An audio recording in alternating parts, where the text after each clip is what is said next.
ममता बनर्जी जो पिछले कुछ दिन से बैकफुट पर चल रही थी, पीएम मोदी के भी समर्थन में बयान दे रही थी, अब धीरे धीरे फिर वो एक बार फॉर्म में देखने को मिल रही हैं। अलग अलग समय पर अलग अलग मुद्दों के जरिए मोदी सरकार को कटघरे में खड़ा करने वाली ममता बनर्जी ने इस बार मुद्दा उठाया है सौरव गांगुली का। सौरव गांगुली के समर्थन में उन्हें उनका हक दिलाने की जद्दोजहद ममता बनर्जी ने शुरू की हुई है। और हद तो तब हो गई जब इस सब में नाम घसीट लिया क्रिकेट के भगवान कहे जाने वाले सचिन तेंदुलकर का। पश्चिम बंगाल की मुख्यमंत्री ममता बनर्जी ने अब सचिन तेंदुलकर के बहाने सौरव गांगुली को इंटरनेशनल क्रिकेट काउंसिल नहीं भेजने का मुद्दा उठाया है। उन्होंने कोलकाता में गुरुवार यानी 20 अक्टूबर को केंद्र की नरेंद्र मोदी सरकार पर निशाना साधा। ममता बनर्जी ने एएनआई से बातचीत में कहा, सौरव गांगुली बंगाल से हैं तो क्या वो आईसीसी के चेयरमैन नहीं हो सकते? आपने सौरव गांगुली को हटा दिया लेकिन जय शाह को बरकरार रखा है। अगर बीसीसीआई सचिन तेंदुलकर के साथ ऐसा कर तब भी मैं उसका विरोध करती। बनर्जी ने यह भी कहा कि 20 अक्टूबर आईसीसी में नामांकन जमा करने की आखिरी तारीख थी, लेकिन सौरव का अपमान किया गया। मैंने कई बार भाजपा सरकार से मांग की, सौरव आईसीसी में जाने योग्य था। ये 3 बार डायरेक्टर रहे, उन्हें भेजा जाता तो देश का गौरव और बढ़ता। अगर भारत चुनाव लड़ता तो कोई और नहीं जीतता। ममता बनर्जी ने फिर मोदी सरकार के खिलाफ भड़काने वाली बात भी कही। उन्होंने कहा, सौरव राजनीतिक प्रतिशोध का शिकार हुए। अगर वो आईसीसी जाते तो देश का गौरव बढ़ता। ये देश के खेल प्रेमियों का अपमान है। ये सब कुछ अपने स्वार्थ के कारण किया गया है। अगर सौरव की जगह सचिन होते, अजहर होते तो भी मैं यही बात कहती।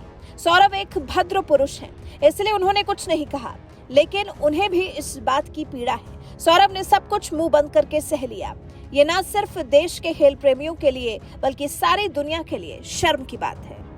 अब जब ममता बनर्जी ने इस तरह की बात की तो फिर देखिए सोशल मीडिया पर लोग ममता बनर्जी पर किस तरह से भड़क रहे हैं। यश जैन नाम के यूजर ने लिखा, मुझे बहुत बुरा लगता है ये देखकर कि हम किस तरह से धर्म और राज्यों में बटे हुए हैं। नेताजी भगत सिंह जैसे स्वतंत्रता सेनानियों ने हमारे लिए बहुत कुछ किया है और हम किसी ऐसी बात के लिए झगड़ रहे हैं।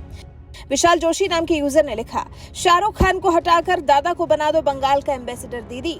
अर्जुन नाम के यूजर ने लिखा, सचिन तेंदुलकर मूर्ख नहीं है जो दीदी आपकी इस गंदी राजनीति में इन्वॉल्व हो।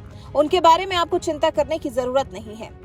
तेजस मांगी ने लिखा, मुझे एक उदाहरण दे दीजिए जब बीसीसीआई अध्यक्ष को दोबारा अध्यक्ष चुना गया हो और उसने अपना दूसरा कार्यकाल निभाया हो। श्वेता गुप्ता ने लिखा, दादा को पश्चिम बंगाल का मुख्यमंत्री बना दीजिए। दर्शन पाठक ने भी यही सलाह दी। डॉक्टर सुधांशु ने तो पूछ लिया कि आप आईसीसी की फुल फॉर्म भी जानती हैं। गुरु ब्रह्मा ने लिखा, ये मौके ढूंढ रही है लोगों का दिमाग स्कैम से डाइवर्ट करने के लिए।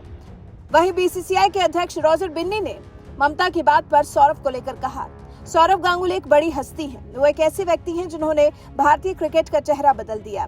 वो युवा पीढ़ी के लिए बहुत बड़े आइकन हैं और हर कोई उनका सम्मान करता है। गांगुली जिस तरह से खेल के प्रति दृष्टिकोण रखते हैं उससे वो एक क्रिकेटर को रातों रात बदल सकते हैं। इसके बाद भी न जाने क्यों इस बार सौरव के नाम का इस्तेमाल कर वो मोदी सरकार को कटघरे में खड़ा किए हुए हैं। और अब तो हद तब हो गई जब उन्होंने इस सब में सचिन तेंदुलकर का नाम भी घसीट लिया। वाह रे वाह दीदी, कुछ नया मुद्दा लाइए, कुछ नया विवाद उठाइए। ये क्या बीसीसीआई, आईसीसी और सौरव गांगुली को लेकर बखेड़ा खड़ा किए हुए हैं। इससे ममता बनर्जी को क्या मिलेगा, इससे क्या होगा वो तो वही जानती होंगी। लेकिन हाँ, इतना जरूर है कि वो इस बहाने से सुर्खियों में बने रहने का और मोदी सरकार पर तंज कसने का मौका जरूर ढूंढ चुकी हैं। ऐसे में ममता बनर्जी की इस मांग को लेकर आप क्या कुछ कहना चाहेंगे, कमेंट कर हमें जरूर बताएं।